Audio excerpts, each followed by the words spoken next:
Master प्रकाश classes YouTube channel आप सभी भावी अध्यापकों का स्वागत करता है। इस वीडियो लेक्चर में हम लोग आगामी प्राथमिक शिक्षक भर्ती के लिए टोटल 150 प्रश्नों के प्रैक्टिस सेट को सॉल्व करेंगे और ये सभी प्रश्न आपकी परीक्षा की दृष्टि से बहुत ही महत्वपूर्ण होने वाला है। और हमारे साथ जो परमानेंट लगाकर प्रैक्टिस सेट सॉल्व करते हैं उनके नाम पूनम, दसाली, श्याम, लकी, गजेंद्र, अयान, अमित, सूरज, राजेश कुमार, बीपी सिंह, अजय कुमार और धर्मवीर, आप सभी लोगों का बहुत बहुत स्वागत है। वीडियो को अपने फ्रेंड के साथ शेयर करते रहिए और ऐसे ही हमारे साथ जुड़े रहिए।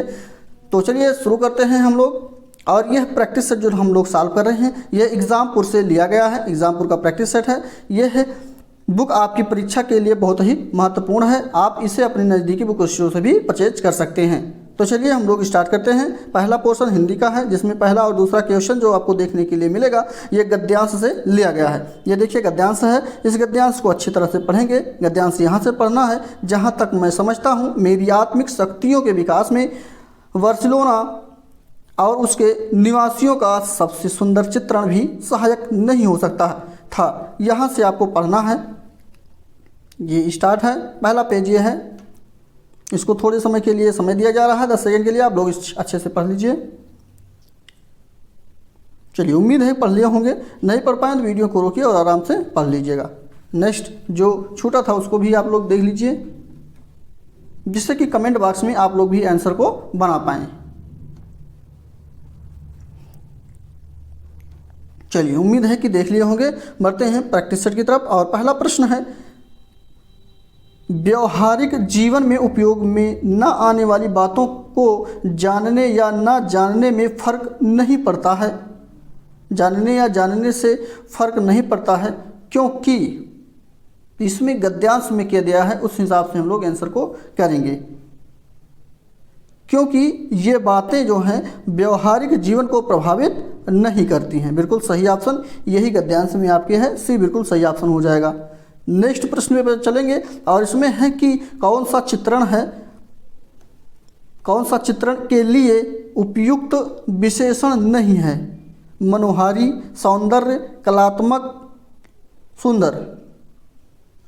ये ऑप्शन है सभी आपके। कमेंट करके बताइए आंसर कौन सा सही होगा यहाँ पे।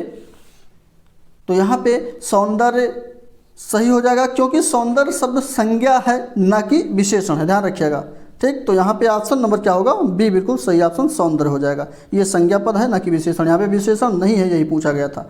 और उसी के साथ अगला प्रश्न है मिंकू खेल रहा है। ये किस तरह का वाक्य है? सरल वाक्य है, संयुक्त वाक्य है, मिश्र वाक्य है या इनमें से कोई नहीं? तो मिंकू जो है खेल रहा है, पहला ऑप्शन बिल्कुल ये सरल वाक्य है। चलिए नेक्स्ट प्रश्न की तरफ बढ़ेंगे। अगला प्रश्न है विराम, जो सही विराम चिन्ह है वो सही विराम चिन्हों वाला वाक्य कौन सा होगा? यहाँ पे उस वाक्य को ढूंढना है हमको। चलिए क्वेश्चन के ऑप्शन को पढ़िए और उसके बाद ऑप्शन कमेंट बॉक्स में भी आप लोग आंसर को देते रहें। जो पत्र आज आया है कहाँ है? जो पत्र आज आया है कहाँ है? इस प्रकार से होगा। देखिए विराम चिन्हों को सेम है, सेंटेंस सेम लिखा है, बस विराम चिन्हों का जो है हेरा फेरी हुआ है यहाँ पे। और इसमें जो ऑप्शन सही होगा पहला ही आपका सही हो जाएगा।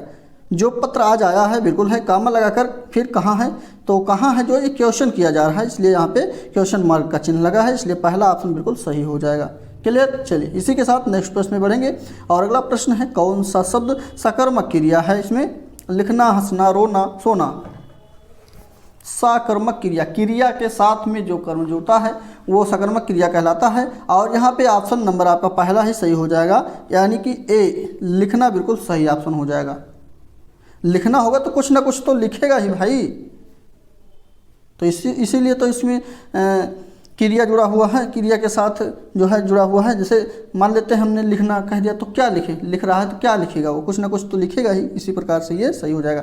लेकिन हंसना कहा जाएगा तो हंसना तो मतलब थोड़ी ना होता है क्या हंसना, या रोना कहेगा या सोना कहेगा, तो इसमें कुछ सोना तो होता नहीं है। सोना तो सोना ही होता है, रोना तो रोना ही होता है, हंसना हंसना होता है। इसलिए लिखने में कुछ ना कुछ लिखेगा ही। ठीक, ध्यान रखिएगा। इसलिए ए बिल्कुल सही ऑप्शन। और उसके साथ अगला प्रश्न है कौन सा शब्द विशेषण है? होली, बहन, व्यक्ति, काला। बहुत अच्छा है। यहाँ पे देखिए आप लोग अच्छी तरह से अगर विशेषण को पढ़े होंगे तो यहाँ पे आप लोग तुरंत पकड़ लिए होंगे ऑप्शन कौन सा सही होगा। तो यहाँ पे विशेषण आपका काला है। काला क्या है? विशेषण। ये किसी भी वस्तु को, किसी भी कलर के प्रकार को बता रहा है कि वो कलर कैसा है, काला है, तो यह विशेषण है। क्लियर, तो यहाँ पे ऑप्शन डी बिल्कुल सही होने के साथ अगले प्रश्न में बढ़ेंगे। और अगला प्रश्न आपकी स्क्रीन पर ही है, कौन सा शब्द जातिवाचक संज्ञा नहीं है? जातिवाचक संज्ञा कौन सा नहीं है? जवान, तो जवान में सभी आ जाएंगे। बालक, बालक में भी सभी आ जाएंगे। सुंदर, सुंदर, हाँ यहाँ देखिए सुंदर जो है ये विशेषण है। जैसे वह सुंदर है तो वह क्या है? सुंदर है, तो विशेषण ये बता रहा है, ना कि जातिवाचक। विशेषण जो है ये है। और यहाँ पे मनुष्य भी नहीं हो, ठीक, तो यहाँ पे संज्ञा नहीं है, जो ये विशेषण है, इसलिए सी बिल्कुल सही ऑप्शन इसका हो जाएगा। क्लियर, और इसी के साथ अगले प्रश्न में बढ़ेंगे। अगला प्रश्न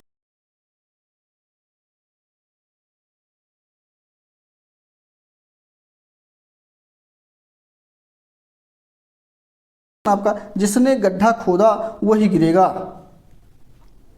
वाक्य में सर्वनाम का प्रकार पहचानना है, कौन सा सर्वनाम है यहाँ पे? निजवाचक, संबंधवाचक, निश्चयवाचक, अनिश्चयवाचक। एक बात और ध्यान दीजिएगा, यहाँ पर लिखा है जिसने, क्या लिखा है? जिसने लिखा है, लेकिन यहाँ पे जो गड्ढा खोद रहा है वही तो उसमें गिरने की बात किया गया है। तो यानी कि जैसे को तैसा अगर कहा जाए, जिसने गड्ढा खोदा वही गिरेगा, तो ये सब एक दूसरे से संबंध करके बता रहा है, तो यहाँ पे संबंधवाचक हो जाएगा, इसलिए बी बिल्कुल सही ऑप्शन हो जाएगा। आप लोग सेंटेंस को समझने की कोशिश करेंगे तो अच्छे से बना पाएंगे प्रश्नों को, क्वेश्चन गलत नहीं होगा, उनका गलत हो जाएगा, ठीक, ध्यान रखिएगा। इसलिए बी बिल्कुल सही ऑप्शन होने के साथ अगले प्रश्न में बढ़ेंगे। अगला प्रश्न है, संयुक्त व्यंजन ज्ञ जो है किस शब्दों से मिलकर बनता है? वैसे ये बात करते हैं संयुक्त व्यंजन तो है ही, 4 प्रकार के संयुक्त व्यंजन होते हैं, तो ज्ञ जो बनता है वो किन किन से मिलकर बनता है? ऑप्शन में आपके हैं, चलिए देखते हैं। तो यहाँ पे बी बिल्कुल सही ऑप्शन हो जाएगा। ये जा के नीचे हलंत लगा दिया जाता है और वहाँ प्लस यहाँ से मिलकर ये ज्ञ बन जाता है, बी बिल्कुल सही ऑप्शन हो जाएगा। और उसी के साथ अगला प्रश्न है, नीचे दिए गए वाक्य में कारक पहचानना है या कारक बताना है। मैं काम से जा रहा हूँ, मैं काम से जा रहा हूँ, किस प्रकार का ये जो है कारक है? तो देखिए हमेशा हम बताते आए जहाँ पर करण कारक, जहाँ पर साधन की बात किया जाए वहाँ पे करण कारक कहलाता है। तो यहाँ पे काम से जा रहा है, कोई ना कोई काम है, तो कारण है यहाँ पे, तो इसलिए करण कारक हो जाएगा। ऑप्शन नंबर जो है ए बिल्कुल सही ऑप्शन होगा। और उसी के साथ अगला प्रश्न है, जिन शब्दों की उत्पत्ति का पता नहीं चलता है उन्हें क्या कहा जाता है? जिस शब्द की उत्पत्ति का पता ही नहीं चलता है वे शब्द क्या कहलाते हैं? तो वे शब्द देशज शब्द कहलाते हैं। देशज शब्द तात्पर्य क्या है? जैसे लोटा है, खटिया है, गमछा है, ये सभी क्या हैं? देशज शब्द हैं, इनकी उत्पत्ति का कोई पता ही नहीं चलता है। जैसे कह सकते हैं लोटा ओटा, पानी वानी, तो वानी शब्द जो आया है इसका कोई उत्पत्ति का पता ही नहीं है, तो ये सब ऐसे ही आ जाएंगे, ठीक, ध्यान रखिएगा। इसलिए सी बिल्कुल सही ऑप्शन होने के साथ अगले प्रश्न में बढ़ेंगे। और अगला प्रश्न है, वे जो है उपसर्ग का प्रयोग कहाँ अनुचित होगा? बेफिक्र में, बेफिजूल में, बेचारा में, या फिर बेरोक टोक में? यहाँ पे उपसर्ग का अनुचित प्रयोग करके बताना है। और 12वें प्रश्न का ऑप्शन है, तो यहाँ पे फिजूल में बे जोड़ देंगे तो बेफिजूल हो जाएगा, ठीक, ध्यान रखिएगा। ऑप्शन नंबर भी बिल्कुल सही ऑप्शन होने के साथ अगले प्रश्न की तरफ बढ़ेंगे। चलते रहने से अच्छा है कि अब विश्राम किया जाए। चलते रहने से अच्छा है कि अब विश्राम किया जाए, ये सेंटेंस है, ये किस प्रकार का सेंटेंस है ये बताना है। ये भाववाच्य है, कृतवाच्य है, कर्मवाच्य है, या इनमें से कोई नहीं? 13वीं का ऑप्शन कमेंट करके आप लोग बताइए। चलिए, बहुत अच्छे। ऑप्शन नंबर यहाँ पे ए बिल्कुल सही ऑप्शन हो जाएगा। भाववाच्य का ये उदाहरण है, चलते रहने से अच्छा है कि अब विश्राम कर लिया जाए या किया जाए। ऑप्शन ए बिल्कुल सही होने के साथ अगले प्रश्न की तरफ बढ़ें। और अगला है कि किस शब्द में तत्पुरुष समास है? ऑप्शन है आपका ग्रंथरत्न है, गृहागत है, महादेव है और पंचवटी है। इसमें तत्पुरुष समास बताना है, तो यहाँ पे गृहगत जो है ये बिल्कुल सही ऑप्शन हो जाएगा। बी बिल्कुल सही ऑप्शन आपका हो जाएगा। गृहगत से में जो है वो तत्पुरुष समास होगा, क्योंकि इसका अर्थ होता है गृह को आगत। गृहगत का तात्पर्य क्या होता है? गृह को आगत। ऑप्शन बी बिल्कुल सही ऑप्शन हो जाएगा। और उसी के साथ अगले प्रश्न की तरफ बढ़ेंगे। अगला प्रश्न है, कनक कनक ते 100 गुनी, मादकता अधिकाय, या खाए बौराए, जगवा पाए बौराए। तो यहाँ पे देखिए कनक दोनों कनक का अलग अलग अर्थ है। एक खाने से आदमी जो है पागल हो जाता है या कह सकते हैं झूमने लगता है, और दूसरा पा जाने से बौखला जाता है, मतलब इतना खुशी हो जाती है, इस प्रकार से यहाँ पे कहा गया है। तो यहाँ पे कौन सा अलंकार है ये बताना है। तो शब्द है यहाँ पे एक शब्दों का रिपीटेशन हुआ है, और शब्दों का जहाँ पर रिपीटेशन होता है यानी पुनरावृत्ति होती है वहाँ पे अलंकार क्या होता है, यमक अलंकार होता है। सी बिल्कुल सही ऑप्शन। और वहीं पे अगर हम बात कर दें कि वर्णों का जब पुनरावृत्ति होती है तो कौन सा अलंकार होता है, इसको आप लोग कमेंट करके बताएंगे। चलिए नेक्स्ट प्रश्न की तरफ बढ़ेंगे। अगला प्रश्न है पार्थिविक शब्द का संबंध किससे है। पार्थिविक शब्द का संबंध बताना है। 16वें का ऑप्शन नंबर डी बिल्कुल सही ऑप्शन। यहाँ पे जिसका संबंध पृथ्वी से होता है उसको ही पार्थिविक कहा जाता है। डी बिल्कुल सही ऑप्शन। यहाँ पे कभी कभी ऐसा पूछ लेता है जिसका संबंध पृथ्वी से है उसको एक शब्द में क्या कहेंगे, तो उसको पार्थिविक कहेंगे। इस दोनों प्रकार से प्रश्न को पूछा जा सकता है, इसलिए याद रखिएगा। डी बिल्कुल सही हो जाएगा। नेक्स्ट पे चलेंगे। अगला प्रश्न आपकी स्क्रीन पर है, वरिष्ठ का पर्यायवाची बताना है। तो वरिष्ठ का मतलब क्या होगा, पर्यायवाची इसका। तो वरिष्ठ का मतलब होता है बड़ा, श्रेष्ठ, या जो है कुलीन भी कह सकते हैं। ठीक, तो यहाँ पे ऑप्शन नंबर जो होगा यहाँ पे बड़ा हो जाएगा। बी ए बिल्कुल सही ऑप्शन हो जाएगा। और उसी के साथ नेक्स्ट प्रश्न है, काव्य में कितने रस माने जाते हैं। काव्य में कितने रस माने जाते हैं या माने गए हैं ये बताना है। 6, 7, 9 या फिर 10। वैसे काव्य में रसों की संख्या की बात करते हैं तो यहाँ पे रसों की संख्या जो है 9 बताया गया है। कितनी बताई गई है, 9 बताई गई है। 9 रस, इन्हीं को ही 9 रस भी कहा जाता है, जिसमें श्रृंगार रस हो जाएगा। देखिए कौन कौन से रस आते हैं इसके अंतर्गत। श्रृंगार रस हो जाएगा, हास रस हो जाएगा, करुण, वीर, रौद्र, भयानक, शांत, बीभत्स और अद्भुत। ये सभी 9 रस इसके अंतर्गत आएंगे काव्य में। तो ऑप्शन नंबर यहाँ पे सी बिल्कुल सही ऑप्शन हो जाएगा। और इसी के साथ अगला, मैला आंचल के लेखक बताना है। चलिए साहित्य के भी प्रश्न, कम से कम 2 या 3 प्रश्न आपको हर प्रैक्टिस सेट में देखने के लिए मिल रहा है इस एग्जामपुर के प्रैक्टिस सेट में, इसलिए ये मान के चलिएगा नहीं 2-3 तो कम से कम 1 प्रश्न तो आपके साहित्य से पूछा ही जाएगा। ठीक, इसलिए साहित्य को भी पढ़ते रहिए। मैला आंचल के लेखक के बारे में यहाँ बताना है। फणवीश्वर नाथ रेणु, नागार्जुन, रामेश्वर शुक्ल या फिर अंचल। इनका नाम अगला है मोहन राकेश। तो यहाँ पे मैला आंचल के लेखक की बात किया गया है। ऑप्शन नंबर पहला फणवीश्वर Nath Renu, option number A बिल्कुल सही ऑप्शन हो जाएगा। और उसके साथ आवारा मसीहा के लेखक भी बारे में भी बताना है। चलिए बहुत अच्छे, आवारा मसीहा के लेखक विष्णु प्रभाकर हैं, बी बिल्कुल सही ऑप्शन होगा। इसी और ही एक बात ध्यान दीजिएगा, ये दोनों प्रश्न जो है बहुत ही इंपॉर्टेंट है, इसको दोनों को नोट करके बिल्कुल रखें। और हम हमेशा बताते आए हैं कि आप लोग जब भी प्रैक्टिस सेट को लगाने बैठें या प्रैक्टिस सेट को करने बैठें हमारे साथ, तो आप लोग नोटबुक पेन जरूर साथ में लेकर बैठें। जो भी इंपॉर्टेंट होगा उसको नोट कराते चलेंगे, आप लोग उसको नोट करते चलिएगा। चलिए अगले पोर्शन की तरफ चलेंगे। अगला पोर्शन आपका इंग्लिश से लिया गया है, जिसमें 21 नंबर का प्रश्न कॉम्प्रीहेंशन यानी पोएट्री से जो है ये लिया गया है। ये पोएट्री है आपकी, यहाँ से पढ़ना है और यहाँ तक पढ़ना है। आपको 10 सेकंड का समय दिया जा रहा है, इसको अच्छे से पढ़ लीजिए।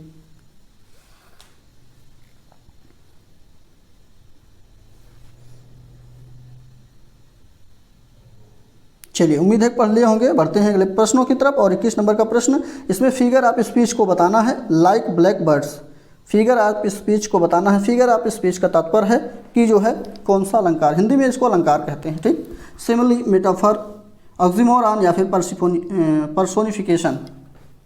21 नंबर का प्रश्न, ऑप्शन नंबर यहाँ पे पहला ही बिल्कुल सही हो जाएगा। सिमिली है, सिमिली को यमक अलंकार कहते हैं, वहीं मेटाफर को रूपक अलंकार कहते हैं। ठीक है, ध्यान रखिएगा इस प्रकार से। यहाँ पे ए बिल्कुल सही ऑप्शन होगा। और उसी के साथ अगला प्रश्न आपकी स्क्रीन पर है, use the suitable conjunction to complete the following sentences. तो यहाँ पे सेंटेंस, तो इसमें जो सही कंजक्शन है ये चारों कंजक्शन ही हैं, इनको किस रूप में यहाँ प्रयोग करें या खाली जगह पे किस कंजक्शन को लगाएं कि सेंटेंस सही से सही हो जाए, मतलब ठीक। तो यहाँ पे 22 नंबर का जो ऑप्शन होगा वो बी बिल्कुल सही ऑप्शन होगा। यहाँ पे एज भरा जाएगा, एज वेल। और इसी के साथ नेक्स्ट प्रश्न है, और इस प्रश्न में आपको nature is the best physician part of subject और प्रेडिकेट, इसमें सब्जेक्ट और प्रेडिकेट का पार्ट आपको ढूंढना है। एक मिनट, इसमें सब्जेक्ट या प्रेडिकेट का पार्ट जो ढूंढना है, यहाँ पे फिजिशियन जो शब्द लिखा गया है ये क्या है, ये पूछा गया है, ये सब्जेक्ट है या प्रेडिकेट है।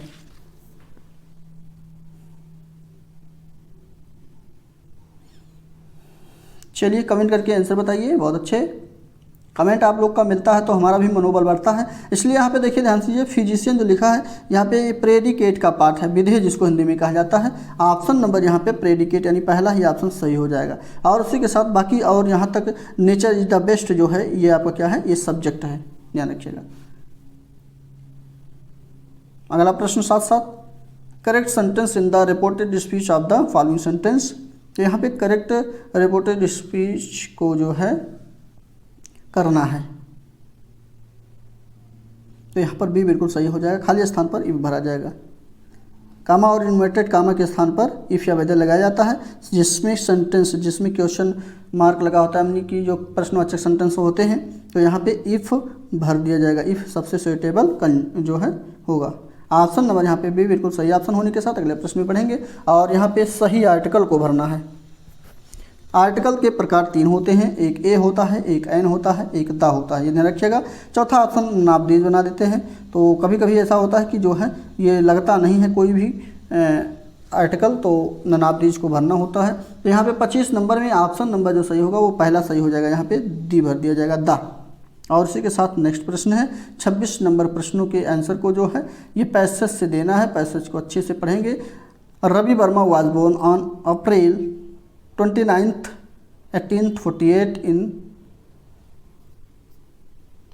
किलिमनूर पैलेस। तो यहाँ से स्टार्ट करिए और इसको पढ़िए। ये पहला पेज है, ये दूसरा पेज है, इसको अच्छे से आप पढ़ेंगे। वीडियो को रोक लीजिए और आराम से पढ़िएगा। साथ साथ 26 नंबर का क्वेश्चन भी आपके स्क्रीन पर ही है। स्पेशल में find the word of the passage which is the opposite of, इस शब्द का जो है मिनिमाइज्ड है, ये मिनिमाइज्ड का जो है अपोजिट बताना है। तो 26 का ऑप्शन नंबर जो सही हो जाएगा वो ऑप्शन नंबर पहला ही सही हो जाएगा, ए बिल्कुल सही ऑप्शन होगा। और उसी के साथ अगला right the masculine form of the given word, ये शब्द जो लिखा गया है डीओई डोई, तो इसका फेमिनिन शब्द कौन सा हो जाएगा। 27 नंबर में ऑप्शन नंबर सी बिल्कुल सही ऑप्शन, यहाँ पे बल्क हो जाएगा, बक। ठीक, इसी के साथ next page complete the following sentence, इसको इस सेंटेंस को पूरा करना है। खाली स्थानों पे कौन सा शब्द फिल किया जाएगा। चलिए 28वें नंबर का आप लोग बताइए कौन सा ऑप्शन सही हो जाएगा।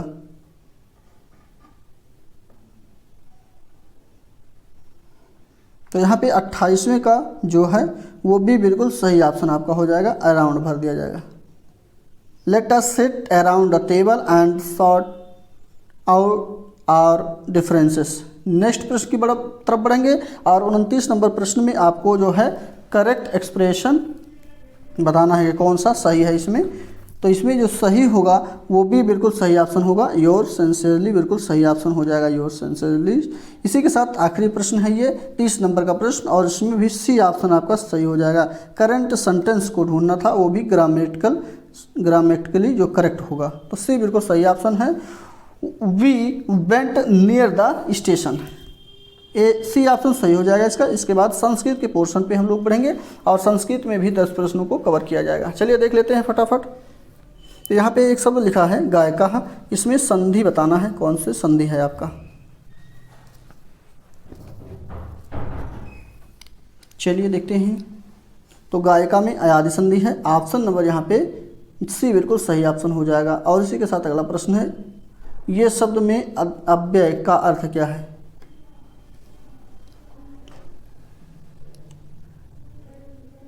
तो 32 का ऑप्शन भी बिल्कुल सही ऑप्शन, यहाँ पे कौन सा हो जाएगा, आजकल हो जाएगा, इसका तात्पर्य है आजकल।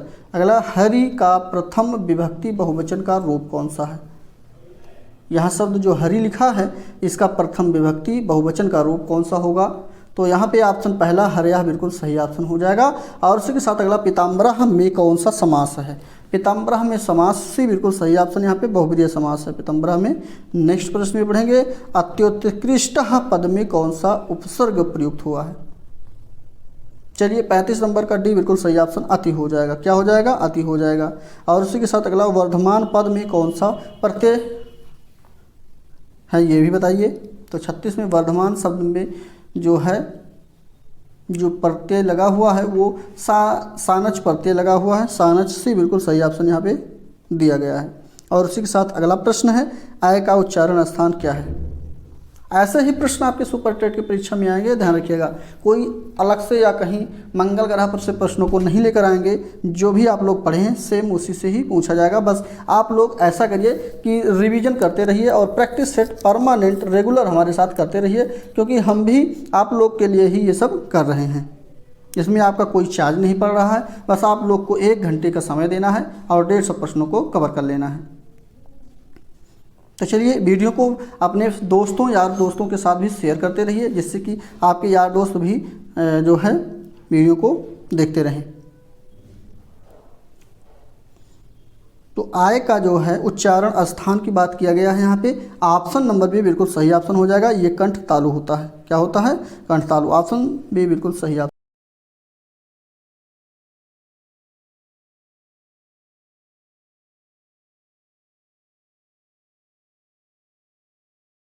इस प्रश्न में ये सूक्ति एक लिखी गई है। इस सूक्ति को किस से कहाँ से लिया गया है ये आपको बताना है।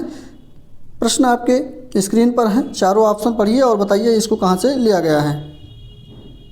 तो यहाँ पे 39 नंबर का ये प्रश्न है और इसका ऑप्शन जो सही होगा वो सी आपका सही हो जाएगा। इसको अभिज्ञान शकुंतलम से लिया गया है। ऑप्शन सी बिल्कुल सही हो जाएगा। और उसी के साथ अगला 40 नंबर का प्रश्न है। ये आपका जो है पैसेज लिखा गया है, संस्कृत का पैसेज है, इसको पढ़िए। और यहाँ पे ये क्वेश्चन है आपका, इस क्वेश्चन का आंसर बताना है। चारों ऑप्शन यहाँ पे स्क्रीन पे है।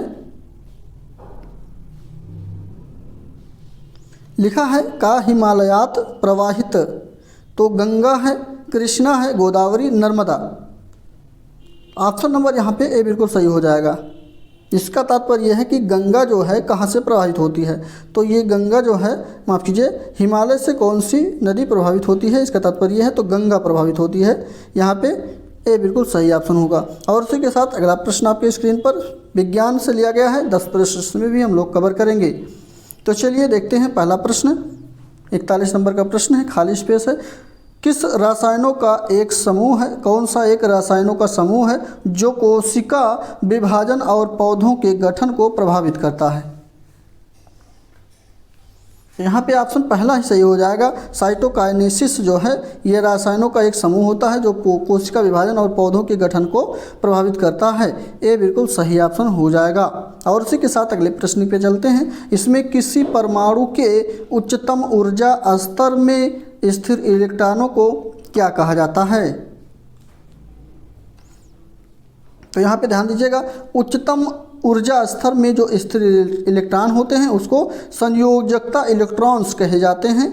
सी बिल्कुल सही ऑप्शन इसका हो जाएगा। इसी के साथ नेक्स्ट प्रश्न है, एक वस्तु उस समय स्थिर संतुलन में होती है जब वह जो है किस अवस्था में रहती है या किस प्रकार से रहती है? तो वस्तु स्थिर संतुलन में जब रहती है तब विश्राम की स्थिति में जब होती है तब ये रहती है। किस स्थिति में? तो विश्राम की स्थिति में। ऑप्शन नंबर ए बिल्कुल सही ऑप्शन। तो यहाँ जैसे संतुलन की बात किया गया है, ध्यान रखिए, स्थिर संतुलन में जब कब होगी? जब वो विश्राम होगी। जब वो डोलन करेगी या मूव करेगी तब स्थिर संतुलन में बिल्कुल नहीं रहेगी। ठीक, ध्यान रखिएगा। इसलिए ए बिल्कुल सही ऑप्शन होगा। क्वेश्चन को जब समझेंगे तब भी आप लोग सॉल्व कर पाएंगे। नेक्स्ट प्रश्न है कि कौन सा एक समतल सतह के माध्यम से सतह के लिए सामान्य चुंबकीय प्रवाह घनत्व और सतह के क्षेत्र का गुणज होता है? चुंबकीय अतिसंवेदनशीलता, चुंबकीय अनुकंपन, चुंबकीय प्रवाह या फिर चुंबकीय पल्स। 44 नंबर का डी बिल्कुल सही। 44 नंबर में डी यानी चुंबकीय पल्स बिल्कुल सही होने के साथ अगले प्रश्न में बढ़ेंगे। और इसमें किस दवा का वेदना से राहत पाने के लिए प्रयोग किया जाता है? तो यहाँ पे बी बिल्कुल सही हो जाएगा। ट्रेमेडाल बिल्कुल सही ऑप्शन बी बिल्कुल सही होगा। और इसी के साथ अगला प्रश्न है, सामान्यतः सूक्ष्म जीव विज्ञान के जनक के नाम से किसे जाना जाता है? तो सूक्ष्म जीव विज्ञान के जनक के नाम से जिन्हें जाना जाता है उनका नाम है एंटोनी फिलिप्स वान ल्यूवेनहॉक। तो इनका पूरा नाम है ये है यहाँ पे इनका अगर कह सकते हैं वान ल्यूवेनहाग भी कह सकते हैं तो कोई दिक्कत नहीं है, भी बिल्कुल सही ऑप्शन होगा। और इसी के साथ अगला प्रश्न आपका है कि किसे संश्लेषित रबर कहते हैं।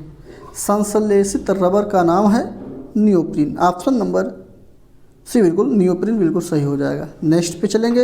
ये सभी जी प्रश्न हैं, सभी लोग रिपीट करते रहिए हमारे साथ, परमानेंट ऐसे ही करेंगे। तो ऐसा नहीं है कि लगभग ये बात कर रहे हैं हम लोग 112वां 13वां प्रैक्टिस सेट करा रहे हैं, तो लगभग मान के चलिए वही प्रश्न आपको रिपीट होते रहेंगे। जब प्रैक्टिस सेट को आप करते रहेंगे तो आपको ऐसा लगेगा कि ये सब हम पढ़ चुके हैं। ठीक, ध्यान रखिएगा। और जितने ही प्रैक्टिस सेट आप सॉल्व करेंगे उतना ही आपको जो है परीक्षा में पेपर ईजी लगेगा, ध्यान रखिएगा।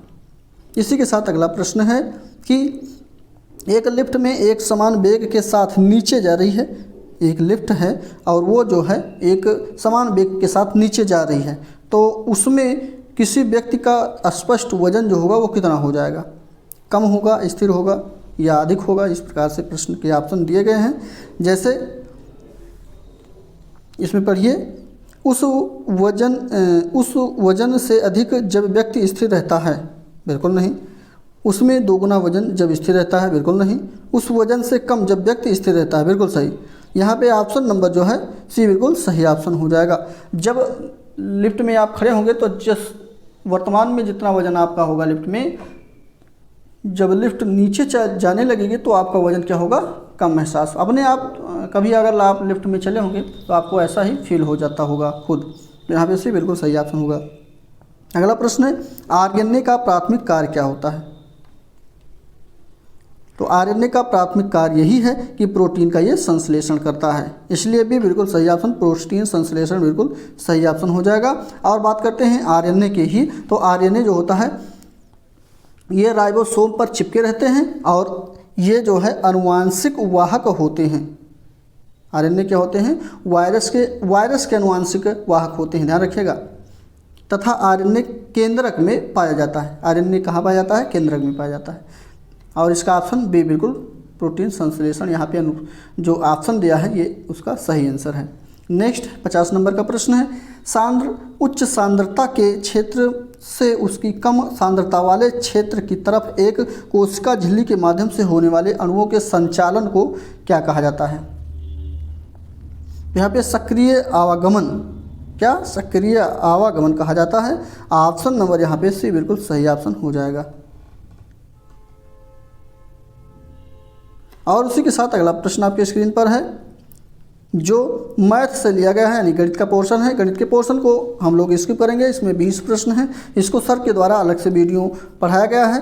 प्ले लिस्ट में जा कर के आप लोग जो है सुपर टेट मैथ का प्ले लिस्ट वहाँ से सीरियल वाइज देख लीजिएगा। तो हम लोग इसको स्किप करेंगे और अगले पोर्शन की तरफ बढ़ेंगे। अगला पोर्शन आपका पर्यावरण एवं सामाजिक अध्ययन का लिया गया है। इसमें मिलान करना है। 71 नंबर का प्रश्न है। एक तरफ बाजार के प्रकार लिखे गए हैं और दूसरी तरफ जो लिखा गया है वो विक्रेताओं तथा क्रेताओं की संख्या लिखी गई है। 71 का प्रश्न नंबर आपका जो है, चलिए मिलान करते हैं, उसके बाद देखते हैं कौन सा ऑप्शन सही हो जाएगा। यहाँ पे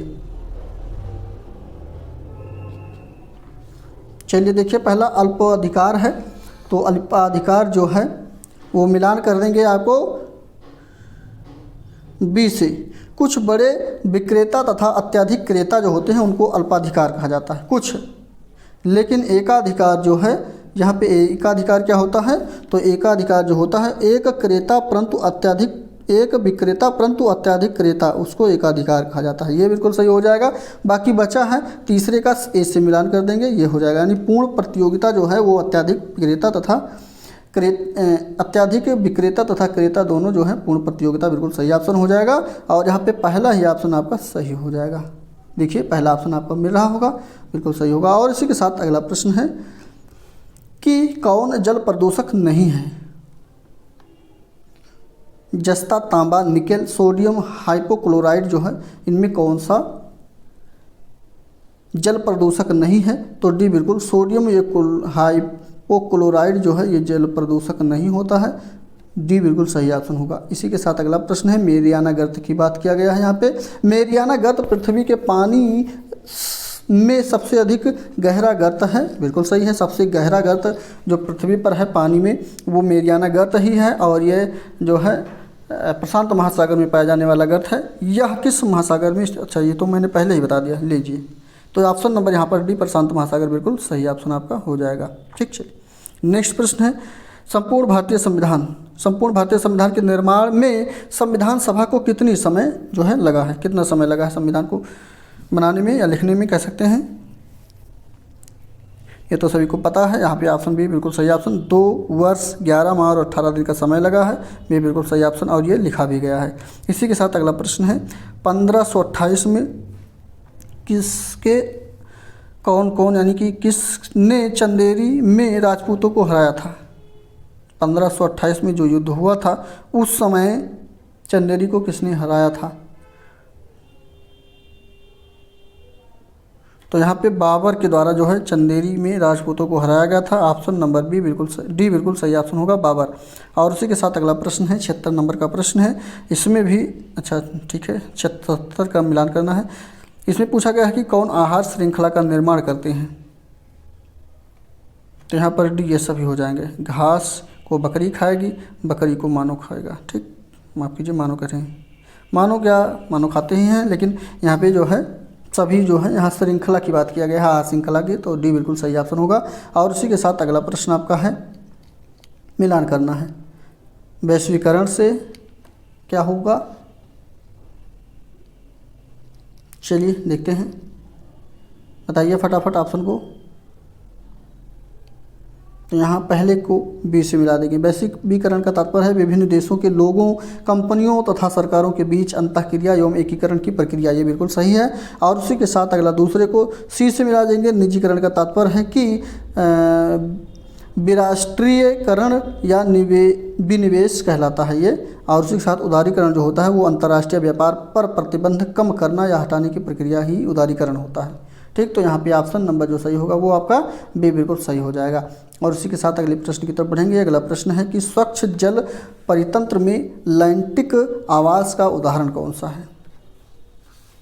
यहाँ पे पहला ही बिल्कुल सही हो जाएगा, तालाब एवं झील जो है यह लैंटिक आवास के उदाहरण है। ऑप्शन नंबर ए बिल्कुल सही ऑप्शन। और स्वच्छ जल परितंत्र की बात यहाँ पे क्या है, इसमें होता है, ये ध्यान रखिएगा। और उसी के साथ अगला प्रश्न है कि मक्का जल डमरू मध्य किन 2 भूभागों को अलग करता है। मक्का नहीं मलक्का है, यहाँ पे मलक्का जल डमरू की बात किया गया है। तो यहाँ पे ऑप्शन पहला बिल्कुल सही हो जाएगा। ये मलय प्रायद्वीपीय और इंडोनेशिया के प्रायद्वीपीय यानी सुमात्रा प्रायद्वीप जो सुमात्रा है, इंडोनेशिया की राजधानी सुमात्रा, उसको ये अलग करता है। ऑप्शन नंबर ए बिल्कुल सही ऑप्शन। और उसी के साथ अगला प्रश्न है, अजैव निम्नीकरण पदार्थ कौन सा है। तो 80 का डी बिल्कुल सही ऑप्शन। यहाँ पे अजैव निम्नीकरण पदार्थ की बात किया है। डीडीटी भी सही है, प्लास्टिक भी सही है और पॉलीथीन, ये सभी डी बिल्कुल सही ऑप्शन हो जाएगा। शिक्षण कौशल का भी प्रश्न आ गया है, इसमें भी 10 प्रश्नों को हम लोग फटाफट कवर करेंगे। चलिए देखते हैं, थोड़ा तेज़ी के साथ चल रहे हैं क्योंकि वीडियो आपका लंबा हो जा रहा है, इसलिए थोड़ा तेज़ी के साथ करेंगे। आप लोग को कोई प्रॉब्लम होती है तो ज़रूर बताइएगा। चलिए क्वेश्चन को देखते हैं। इसमें लिखा है कि शिक्षा का अति महत्वपूर्ण उद्देश्य क्या होना चाहिए। आजीविका कमाना, बच्चे का सर्वांगीण विकास, पढ़ना लिखना सीखना, बौद्धिक विकास। तो यहाँ पे देखिए, जब भी कहीं भी ऐसे प्रश्न आ जाएं और आपको कन्फ्यूजन भरा लगे तो यहाँ पर देखिए, अगर ये बच्चों का सर्वांगीण विकास नहीं दिया होता तो पढ़ना लिखना सीखना ये सभी सही हो जाता। बट यहाँ पे सर्वांगीण विकास का मतलब हो गया सभी विकास, तो यहाँ पे भी बिल्कुल सही ऑप्शन हो जाएगा। और सर्वांगीण विकास शब्द ऐसा शब्द है कि ये लगते ही वो अपने आप को एकदम बिल्कुल क्लियर कर लेता है, ध्यान रखिएगा। बी बिल्कुल सही ऑप्शन होगा। और अगला प्रश्न इसी के साथ है, नेक्स्ट है, सर्वोत्तम कथन कौन सा है। यहाँ पे देखिए, एक अच्छा अध्यापक क्या करता है। चलिए ऑप्शन को पढ़िए और कमेंट करके बताइए आंसर कौन सा सही हो जाएगा। यदि आप एक अध्यापक के रूप में कार्यभार संभाल रहे हैं तो आपको किस प्रकार से होना चाहिए। ऑप्शन को पढ़िए और बताइए। तो एक अच्छा अध्यापक सदैव बच्चों को सीखने के लिए क्या करता है, प्रेरित करता है। ऑप्शन नंबर यहाँ पे सी बिल्कुल सही ऑप्शन हो जाएगा, बच्चों को सदैव सीखने के लिए प्रेरित करता है। सी सही होने के साथ अगले प्रश्न भी बढ़ेंगे। यहाँ पे सतत एवं व्यापक मूल्यांकन में व्यापक मूल्यांकन शब्दावली जो है उसका तात्पर्य क्या होगा, 83 का। तो यहाँ पर सी बिल्कुल सही हो जाएगा। शैक्षिक एवं शैक्षिक क्षेत्र का मूल्यांकन बिल्कुल सही ऑप्शन, सी बिल्कुल सही। नेक्स्ट प्रश्न की तरफ बढ़ेंगे। शिवानी द्वारा पूछे गए एक प्रश्न का उत्तर शिक्षक तत्काल नहीं दे सकता है। देखिए, शिवानी के द्वारा पूछे गए एक सवाल का उत्तर जो है शिक्षक तत्काल नहीं दे सकता है। शिक्षक की प्रक्रिया क्या होनी चाहिए। तो तत्काल अगर नहीं दे पाता है कोई भी शिक्षक सवालों के जवाब बच्चों के, तो उसकी प्रक्रिया जो होनी चाहिए वो स्पष्ट होनी चाहिए कि शिक्षक द्वारा इस प्रश्न का उत्तर सही उत्तर बाद में समझ कर उसे देना चाहिए। यही एक अच्छे शिक्षक की जो है क्या कह सकते हैं विशेषता है। ठीक, तो डी बिल्कुल सही ऑप्शन। और उसी के साथ अगला, पुनर्बलन कौशल के घटक कौन है?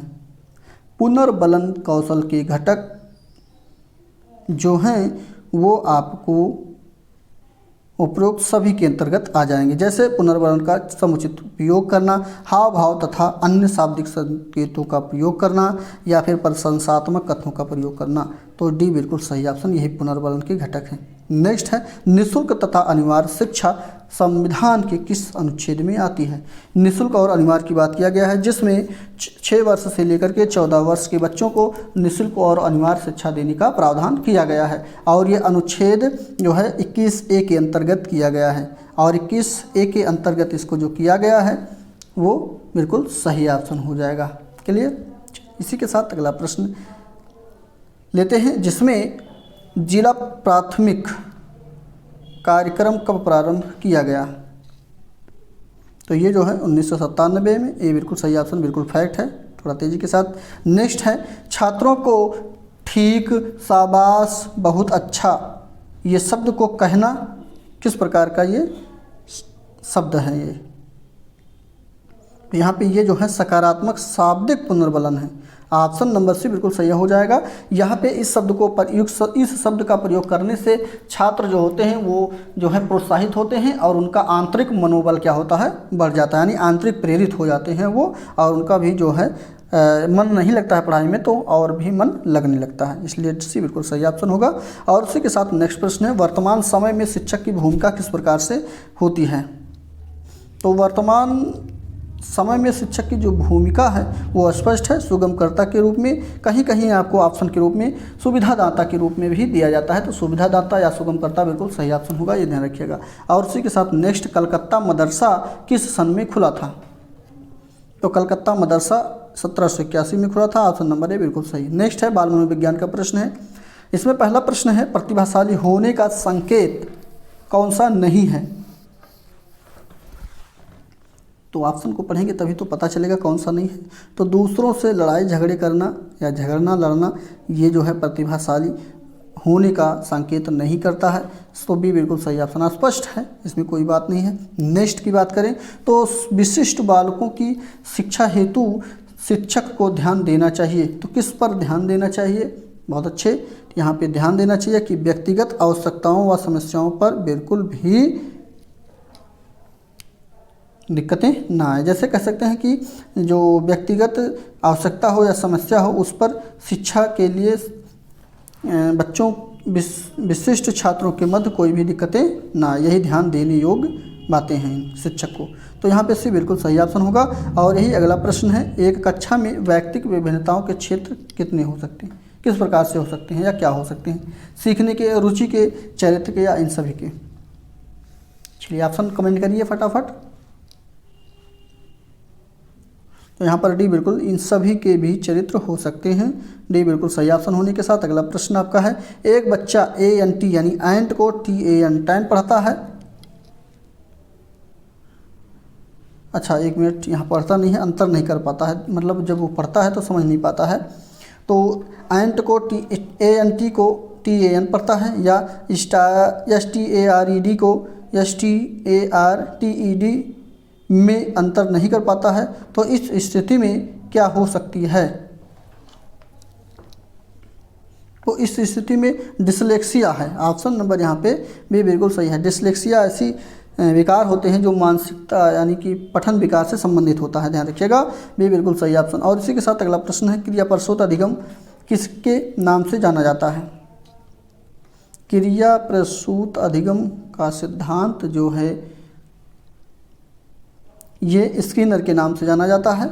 ऑप्शन डी बिल्कुल सही हो जाएगा। नेक्स्ट है, सीखने का अंतर्दृष्टि सिद्धांत किसने दिया था? तो ये सिद्धांत जो दिया गया है गेस्टाल्ट वादियों के द्वारा दिया गया है। ऑप्शन नंबर यहाँ पे सी बिल्कुल सही ऑप्शन। अगर स्पेशल नाम दिया जाए तो कोहलर भी कह सकते हैं, ठीक, कहीं कहीं कोहलर भी मिल जाता है, लेकिन यहाँ पे सी बिल्कुल सही ऑप्शन होगा। और इसी के साथ अगला प्रश्न है, विकास प्रारंभ या विकास आरंभ होता है तो कहाँ से विकास आरंभ हो जाता है? तो किसी भी बालक का विकास जो आरंभ हो जाता है वो प्रसव के पूर्व यानी गर्भावस्था से ही आरंभ हो जाता है और एक निश्चित समय के लिए रहता है। ठीक, तो यहाँ पे 97 नंबर का ऑप्शन नंबर भी बिल्कुल सही हो जाएगा। प्रसव पूर्व अवस्था से यानी कि गर्भावस्था से ही कह सकते हैं कि विकास स्टार्ट हो जाता है। और उसी के साथ अगला प्रश्न है कि कम सुनने वाले बच्चों के चेहरे पर दिखने वाली प्रमुख हताशा क्या हो सकती है? यहाँ पर डी बिल्कुल दूसरों के साथ जानकारी साझा करने में ये असमर्था हो जाते हैं। क्यों? क्योंकि उनको कोई भी बात सुनाई नहीं देता है तो समस्या आ जाती है। तो डी बिल्कुल सही ऑप्शन होगा। और अगला प्रश्न आपके स्क्रीन पर है, पावलोव ने अपनी क्लासिकल अनुबंधन में किस का प्रयोग किया है? तो कुत्ते का प्रयोग किया है। पावलोव के द्वारा कुत्ते का प्रयोग किया गया है, ये बिल्कुल सही ऑप्शन। नेक्स्ट प्रश्न की बात करें, अधिगम की प्रयत्न और भूल विधि में सबसे अधिक महत्वपूर्ण कारक कौन सा है? 100 नंबर का प्रश्न, ऑप्शन नंबर बताइए कौन सा सही होगा यहाँ पे? तो भी बिल्कुल यहाँ पे प्रेरणा है। इसी के साथ अगला, सामान्य ज्ञान के साथ साथ समसामयिक की घटनाएं के भी प्रश्न यहाँ पे हम कवर करेंगे। बचपन बचाओ आंदोलन के संस्थापक कौन रहे? 101 के डी ऑप्शन सही हो जाएगा। कैलाश प्रकाश सत्यार्थी जो हैं ये बचपन बचाओ आंदोलन के संस्थापक हैं। ऑप्शन नंबर डी बिल्कुल सही ऑप्शन हो जाएगा। और बात करते हैं इनके यानी कैलाश प्रकाश सत्यार्थी की, तो यह एक भारतीय बाल अधिकार के कार्यकर्ता भी रहे। इन्होंने 1980 में ही बचपन बचाओ आंदोलन का शुभारंभ किया और 2014 में इनको नोबेल पुरस्कार शांति से सम्मानित किया गया है। ऑप्शन नंबर यहाँ पे डी बिल्कुल सही ऑप्शन होने के साथ अगला प्रश्न है, कलारीपायट किस राज्य का मार्शल आर्ट है? वैसे इसको संभवतः कलारीपट्टू कहते हैं, लेकिन यहाँ पे कलारीपायट लिखा है इसलिए आप लोग थोड़ा कन्फ्यूजन हो गए होंगे। तो डी बिल्कुल ये केरल का जो है मार्शल आर्ट है, डी बिल्कुल सही ऑप्शन। कलारीपट्टू ही आप लोग पढ़िए इसको। इसी के साथ अगला प्रश्न है,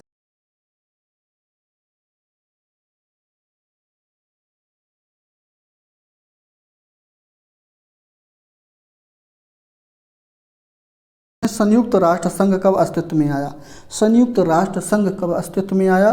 तो ये 1945 में अस्तित्व में आता है। ऑप्शन नंबर सी बिल्कुल सही हो जाएगा। ठीक, और एक बात, इस क्वेश्चन में आप लोग को बताना है कि संयुक्त राष्ट्र संघ का मुख्यालय कहाँ पर स्थित है।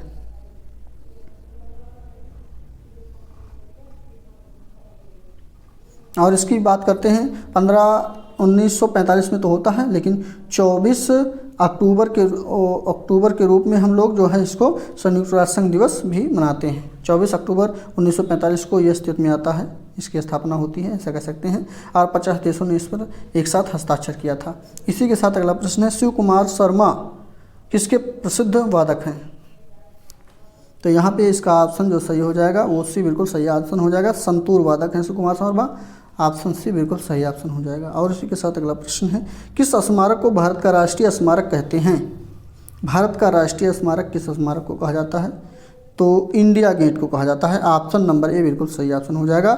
इंडिया गेट जो है वो दिल्ली में स्थित है और गेटवे ऑफ इंडिया जो है मुंबई में स्थित है, ध्यान रखिएगा। लाल किला भी दिल्ली में स्थित है, ठीक, राजघाट भी वहीं पे स्थित है। यहाँ पे ऑप्शन नंबर ए बिल्कुल सही ऑप्शन। और इसी के साथ अगला प्रश्न है आपके स्क्रीन पर कि सभी दैनिक समाचार पत्र हैं केवल किसको छोड़कर? तो यहाँ पर इंडिया टुडे को छोड़ करके दैनिक समाचार पत्र हैं, लेकिन इंडिया टुडे जो है एक पाक्षिक पत्रिका है। क्या है? पाक्षिक पत्रिका है, ना कि ये दैनिक समाचार पत्र है। और इसी के साथ अगला प्रश्न है, बेटन कप किस खेल से संबंधित है? Cricket, hockey, football, volleyball. अब बेटन कप की बात किया गया है तो बी बिल्कुल सही ऑप्शन। यहाँ पे हॉकी से ये संबंधित कप है, बेटन कप, ऑप्शन नंबर भी बिल्कुल सही। अगला प्रश्न है कि किसको विश्व बैंक भी कहा जाता है? अंतर्राष्ट्रीय मुद्रा कोष IMF जिसका शॉर्टकट में नाम है अंतर्राष्ट्रीय पुनर्निर्माण एवं विकास बैंक, विश्व व्यापार संगठन WTO। नेक्स्ट है अंतर्राष्ट्रीय विकास संघ। तो यहाँ पे पूछा गया है विश्व बैंक किसे कहा जाता है, किसको कहा जाता है? तो यहाँ पर जो है आपका बी बिल्कुल सही ऑप्शन हो जाएगा। अंतर्राष्ट्रीय पुनर्निर्माण एवं विकास बैंक को ही विश्व बैंक भी कहा जाता है। तो यहाँ पे ऑप्शन नंबर बी बिल्कुल सही ऑप्शन हो जाएगा। और विश्व बैंक की जुड़वा बहन या विश्व बैंक की बहन के नाम से जो जाना जाता है अंतर्राष्ट्रीय मुद्रा कोष को जाना जाता है। ठीक, ध्यान रखिएगा। इसका शॉर्टकट में IMF है। दोनों का अंतर्राष्ट्रीय विश्व बैंक का और IMF का मुख्यालय एक ही स्थान पे न्यूयॉर्क में स्थित है। इसी के साथ अगला प्रश्न आपके स्क्रीन पर, प्लेइंग इट्स माई वे पुस्तक के लेखक का नाम बताइए। तो यहाँ पे पहला ही ऑप्शन सचिन तेंदुलकर बिल्कुल सही ऑप्शन होगा। इसी के साथ अगला प्रश्न है, कौन सा उत्पादक संघ कार्टेल का उदाहरण है। 110वीं का ऑप्शन नंबर पहला ही सही हो जाएगा। पेट्रोलियम निर्यातक देशों का संगठन जिसको ओपेक कहा गया है, इसको जो है उत्पादक संघ यानी कार्टेल का उदाहरण कहा जाता है। और ऑप्शन ए बिल्कुल सही ऑप्शन हो जाएगा। इसी के साथ अगला प्रश्न जो स्टार्ट होता है वो उत्तर प्रदेश की प्रथम महिला मुख्यमंत्री कौन थी, ये पूछा गया है। एनी बेसेंट, मायावती, विजयलक्ष्मी पंडित, सुचेता कृपलानी। बहुत अच्छा, डी बिल्कुल सही ऑप्शन। ये तो सभी को पता है, अभी तक 2 ही महिलाएं मुख्यमंत्री उत्तर प्रदेश की रह चुकी हैं, जिसमें पहला सुचेता कृपलानी का नाम आता है और दूसरा मायावती का नाम आता है। और सबसे अधिक बार जो महिला मुख्यमंत्री के रूप में कार्यभार संभाली है वो मायावती जी हैं। ऑप्शन डी इस प्रश्न का बिल्कुल सही ऑप्शन, ये ध्यान रखिएगा। नेक्स्ट प्रश्न की तरफ चलते हैं। अगला प्रश्न है, BC राय पुरस्कार किस क्षेत्र में दिया जाता है। तो BC राय पुरस्कार जो दिया जाता है वो चिकित्सा के क्षेत्र में दिया जाता है। सी ऑप्शन सही होने के साथ अगला प्रश्न है, भारत का सर्वोच्च वीरता पुरस्कार कौन सा है। वीरता के बारे में पूछा गया है, तो परमवीर चक्र सबसे उच्चतम और सर्वोच्च वीरता पुरस्कार है। ये बिल्कुल सही ऑप्शन। इजी प्रश्न है इसलिए थोड़ा तेजी के साथ हम लोग कवर कर रहे हैं इसको। यहाँ पे अगला, पुलित्जर पुरस्कार किस क्षेत्र में असाधारण कार्य के लिए दिया जाता है। तो पुलित्जर साहित्य एवं पत्रकारिता के लिए दिया जाता है। ऑप्शन नंबर सी बिल्कुल सही ऑप्शन हो जाएगा। आप लोग को पता होगा 2020 में जो है पत्रकारिता के लिए जो है पुरस्कार दिया गया था, किसको, रवीश कुमार को। ठीक, तो यहाँ पे ऑप्शन नंबर सी बिल्कुल सही हो जाएगा। और इसी के साथ अगला प्रश्न है, बी साई प्रवीण है, बी साई प्रणीत किस खेल से संबंधित हैं। इसको शुद्ध कर लीजिएगा, बी साई प्रणीत है, गलती से अलग निकल गया है। तो यहाँ पे ऑप्शन नंबर जो होगा इसका भी बिल्कुल सही होगा, ये बैडमिंटन से संबंधित हैं। और उसी के साथ अगला प्रश्न है, कौन सा जोड़ा सही नहीं है। डी बिल्कुल सही ऑप्शन। यहाँ पे नंदलाल बोस जो है ये बांसुरी वादक नहीं है और यही जोड़ा सही नहीं है। बाकी मुत्तुस्वामी दीक्षित कर्नाटक संगीत से संबंधित हैं, परवीन सुल्तान जो है गायिका से संबंधित हैं, वहीं पे MS गोपाल कृष्णन जो हैं वायलिन वादक से संबंधित हैं। बात करते हैं नंदलाल बोस की, तो नंदलाल बोस जो हैं ये बांसुरी से संबंधित नहीं है। नंदलाल बोस एक भारत के एक प्रसिद्ध चित्रकार हैं, न कि बांसुरी वादक। इसी के साथ अगला प्रश्न है कि किस लेखक द्वारा अनुभवी अभिनेत्री रेखा की जीवनी रेखा दी अनटोल्ड स्टोरी लिखी गई है। 117 का पहला ऑप्शन यासीन उस्मान बिल्कुल सही ऑप्शन हो जाएगा, यानी ए बिल्कुल सही ऑप्शन होगा। और उसी के साथ अगला प्रश्न है कि कौन सा देश अपने प्रसिद्ध पर्यटन स्थल से मेल नहीं खाता है। तो डी बिल्कुल सही ऑप्शन यहाँ पे हो जाएगा, श्रीलंका पद्मनाथ स्वामी मंदिर। तो श्रीलंका में पद्मनाथ स्वामी मंदिर नहीं है, ये ध्यान रखिएगा। तो ऑप्शन नंबर यहाँ पे जो है कौन सा सही हो जाएगा, तो डी सही हो जाएगा। ये जो है पद्मनाथ स्वामी मंदिर जो है स्थित है, ये भारत के एक राज्य केरल जो है वहाँ पर तिरुवनंतपुरम में स्थित है और ये भगवान विष्णु का एक प्रसिद्ध मंदिर है, ये भी ध्यान रखिएगा। इसी के साथ अगला प्रश्न है, उत्तर प्रदेश का मुख्य लोक नृत्य कौन सा है। धोबिया, राई, सायरा, ये सभी। तो यहाँ पे ये सभी बिल्कुल सही है, ये सभी जो है उत्तर प्रदेश से संबंधित लोक नृत्य हैं। नेक्स्ट की बात करते हैं, Akhada the authorized biography of Mahavir Singh Phogat के लेखक कौन है। तो भी बिल्कुल सौरभ दुग्गल बिल्कुल सही ऑप्शन, सौरभ दुग्गल के द्वारा ये लिखा गया है इस पुस्तक को। अगला प्रश्न है, मिलान करना है, ईरानी ट्रॉफी जो है किस खेल के लिए दिया जाता है। तो ईरानी ट्रॉफी जो दिया जाता है वो क्रिकेट से संबंधित है और क्रिकेट के खेल के लिए ये दिया जाता है। वहीं पे बात करते हैं संतोष ट्रॉफी की, तो संतोष ट्रॉफी फुटबॉल के लिए दिया जाता है। और अजलान शाह कप जो दिया जाता है ये आपकी हॉकी के लिए दिया जाता है। इसको इस प्रकार से मिलान कर लेंगे, तो यहाँ पे देखिए कौन सा सही है। हाँ, तो यहाँ पे पहला माफ कीजिए, बी ऑप्शन बिल्कुल सही हो जाएगा, इस प्रकार से हो जाएगा। इसी के साथ अगला प्रश्न है, जल्लीकट्टू किस त्यौहार का एक हिस्सा है? तो ये पोंगल से संबंधित त्यौहार का एक हिस्सा है। ऑप्शन नंबर भी बिल्कुल सही ऑप्शन हो जाएगा। आप लोग को कमेंट करके बताना है कि जल्लीकट्टू त्यौहार जो है ये किस राज्य से का प्रसिद्ध त्यौहार है। चलिए बढ़ते हैं अगले प्रश्न पे। एक पुस्तक है जिसका नाम है Jinnah often came to our house.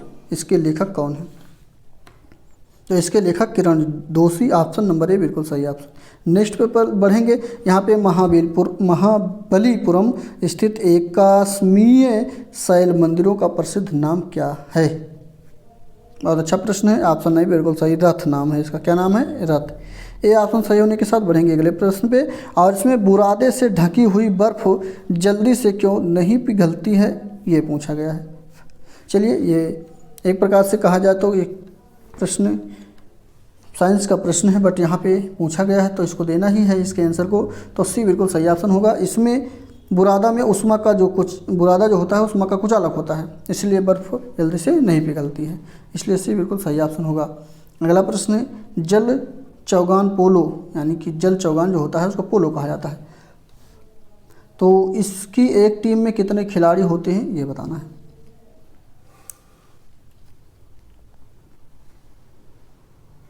तो यहाँ पे इसमें 7 खिलाड़ी होते हैं। सी बिल्कुल सही ऑप्शन आपका हो जाएगा। और उसी के साथ अगला प्रश्न जो है लावणी लोक नृत्य भारत के किस राज्य से संबंधित है? महाराष्ट्र, मुंबई से संबंधित है। ऑप्शन नंबर ए बिल्कुल सही ऑप्शन।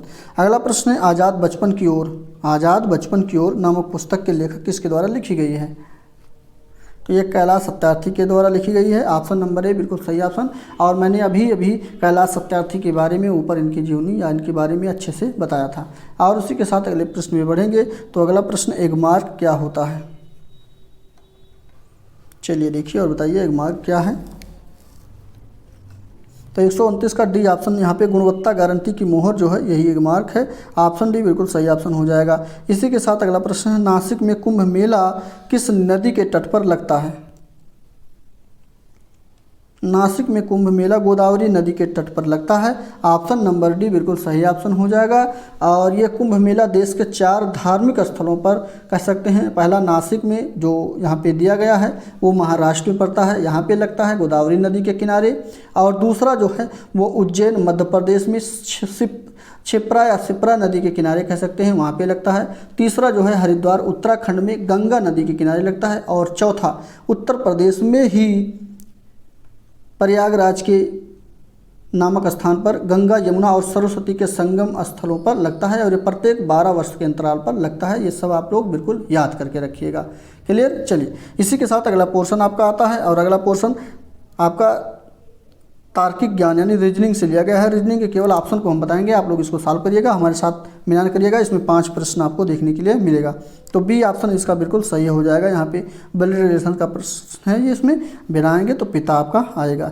नेक्स्ट प्रश्न है 32 नंबर का। और 32 नंबर प्रश्न में आपका सी ऑप्शन बिल्कुल सही ऑप्शन हो जाएगा।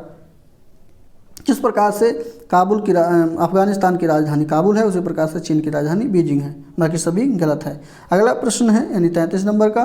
तो यहाँ पर सी ऑप्शन आपका बिल्कुल सही हो जाएगा। नेक्स्ट प्रश्न में बढ़ेंगे 34 नंबर में। 34 नंबर में ऑप्शन सी बिल्कुल सही हो जाएगा। यहाँ पे 84 आ जाएगा। ये 34 नंबर लगाना है, यहाँ पे लगाइए। ये तो 35 नंबर का है। तो 35 नंबर में जो ऑप्शन सही होगा वो भी सी ही आपका सही हो जाएगा। इसी के साथ अगला प्रश्न है कंप्यूटर का। कंप्यूटर के 5 प्रश्न हैं, इसमें भी फटाफट करेंगे। गूगल की स्थापना किस वर्ष हुई थी ये बताइए। चलिए, एक सबसे बड़ा और सबसे अच्छा इस समय माना जाने वाला सर्च इंजन है ये गूगल। और इसकी स्थापना की बात किया गया है तो इसकी स्थापना 1998 में होती है। ये बिल्कुल सही ऑप्शन हो जाएगा। अगला प्रश्न है CRAY क्रे फर्स्ट नामक सुपर कंप्यूटर कब बना था? तो ऑप्शन पहला बिल्कुल 1976 में इस सुपर कंप्यूटर का जो है निर्माण होता है। ये बिल्कुल सही ऑप्शन होने के साथ नेक्स्ट प्रश्न में बढ़ेंगे। और 138 नंबर का प्रश्न है, इसमें ऑब्जेक्ट की प्रॉपर्टीज़ एक्सेस करने के लिए यूज की जाने वाली माउस टेक्निक कौन सी है?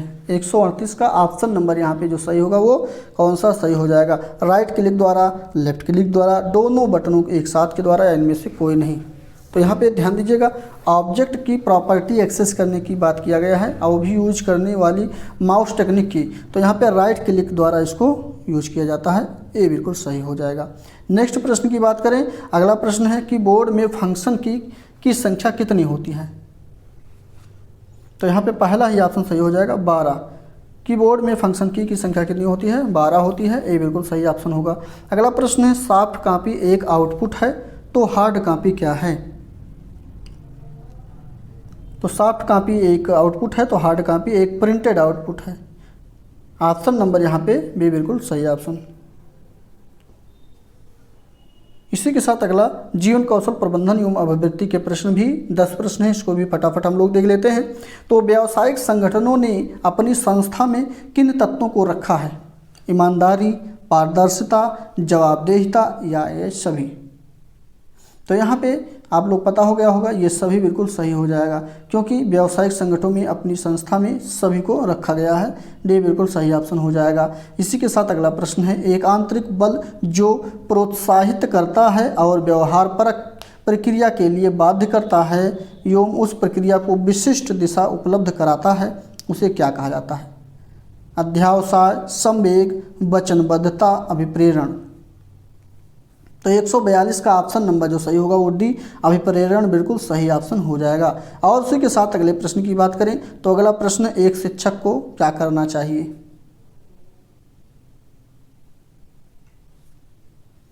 तो एक शिक्षक को ये चाहिए कि जब विद्यार्थी विचारों को संप्रेषित करने की कोशिश करे, इसका तात्पर्य है कि जब शिक्षार्थी अपने आपसे कुछ कहना चाहे या अपने विचारों को प्रकट करना चाहे तो उन्हें ठीक नहीं करना चाहिए, उनको बोलते देना चाहिए। ठीक, यही जो है एक शिक्षक को करना चाहिए। डी बिल्कुल सही ऑप्शन है। जैसे कुछ कहना चाहता है कोई भी शिक्षार्थी या बालक तो उसको बिल्कुल मत टोकिए, कहने दीजिए जो भी कह रहा है। ठीक, इस प्रकार से ये बिल्कुल सही ऑप्शन होगा। और उसी के साथ अगला प्रश्न जो है, अपेक्षित शिक्षा के पुनर्निर्माण में सबसे महत्वपूर्ण तत्व कौन सा है। तो यहाँ पे पहला ऑप्शन बिल्कुल शिक्षक है। कौन है, शिक्षक है। अगला, पुरस्कार के लाभ क्या है। पुरस्कार के लाभ क्या हैं, तो डी बिल्कुल सही ऑप्शन हो जाएगा। उपरोक्त सभी। यहाँ पे शक्तियों द्वारा विश्वास उत्पन्न हो जाता है, आनंद और प्रेरणा भी प्राप्त होता है, नियमित एवं कर्तव्य परायण होकर कार्य भी किया जाता है, इसलिए डी बिल्कुल उपरोक्त सभी सही हो जाएगा। इसी के साथ अगला प्रश्न है, किसको एक अभिप्रेरित शिक्षक का संकेत माना जाता है।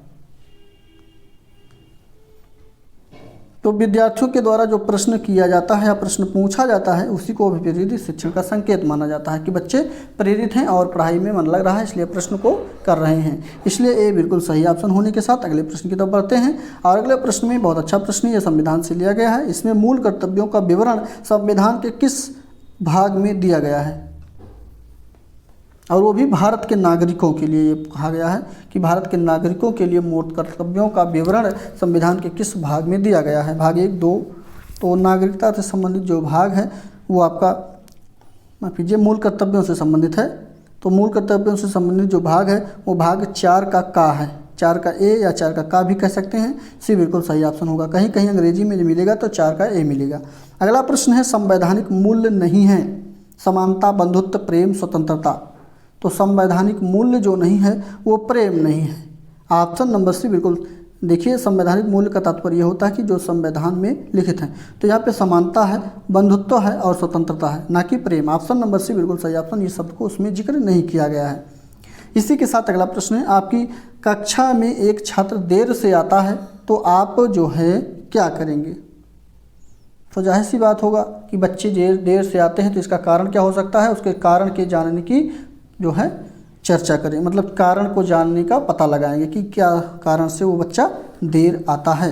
तो यहाँ देखिए ऑप्शन कौन सा सही होगा, कारण जानने की चेष्टा करेंगे। ऑप्शन नंबर सी बिल्कुल सही ऑप्शन। नेक्स्ट प्रश्न है, और ये थोड़ा लंबा चौड़ा प्रश्न है, पहले प्रश्न को पढ़ लीजिए। इसमें लिखा है कि एक शिक्षक अपने लोकतांत्रिक स्वभाव के कारण विद्यार्थियों को पूरी कक्षा में कहीं भी बैठने की अनुमति देता है। बिल्कुल सही है। कुछ विद्यार्थी एक साथ बैठते हैं और चर्चा करते हैं या सामूहिक गठन करते हैं, कुछ चुपचाप बैठकर अपने आप पढ़ते हैं। एक अभिभावक को यह पसंद नहीं आता है। इस स्थिति से निपटने का निम्नलिखित में से कौन सा तरीका सबसे बेहतर हो सकता है। तो चलिए देखते हैं। यहाँ पे गार्जियन की बात आ गई है। तो गार्जियन मतलब अभिभावक, और अभिभावक को पसंद नहीं आता है इस प्रकार से बच्चे जब पढ़ते हैं, तो यहाँ पे अध्यापक जो है उनसे किस प्रकार से इससे निपटने का बेहतर तरीका कौन सा है ये देखते हैं। तो सबसे बेहतर तरीका यही है कि अभिभावक को शिक्षक पर विश्वास करना चाहिए और शिक्षक के साथ समस्या पर चर्चा करनी चाहिए। यदि उसको समस्या होती है तो वो शिक्षक के साथ जो है चर्चा करे और उस पर विश्वास करे कि वो उनके लिए सही कर रहा है बच्चों के लिए। ठीक, तो यहाँ पे भी बिल्कुल सही ऑप्शन हो जाएगा। और यहाँ पे हम लोग 150 प्रश्नों को कवर कर चुके हैं। 150 प्रश्नों में आपके कितने प्रश्न सही हुए हैं कमेंट करके अवश्य बताइएगा। तो चलिए ऐसे ही हमारे साथ बने रहिए। और ये प्रैक्टिस सेट का लोगो आप लोग जो स्क्रीन पर थंबनेल लोगो देख रहे हैं, इसको परचेज करने के लिए उसको जरूर कर लीजिए। और ऐसे ही हमारे साथ बने रहिए। मिलते हैं अगले प्रैक्टिस में, तब तक के लिए बहुत बहुत धन्यवाद।